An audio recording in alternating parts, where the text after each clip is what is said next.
The basis of every simulation or generative design is a CAD file. You can prepare this file in your own CAD environment. To upload the geometry on the platform, you need to export a step file, which I will demonstrate in this video. I will be using Autodesk Inventor, but you can do this with any other CAD program. Let's have a look. To prepare your step file, you need to create bodies and surfaces in your CAD environment, like I did in this case. I have prepared a geometry with a heatsink, some connections, some copper pots, and a cover plate.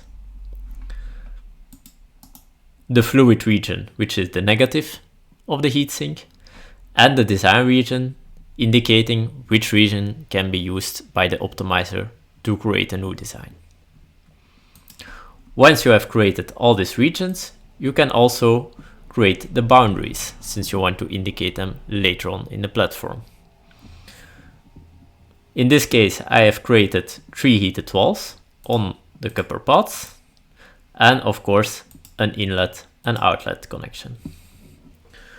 Once you have prepared your model, you need to unhide all the parts that you want to export, as well for the surfaces, and you need to hide all the parts that you don't want to export.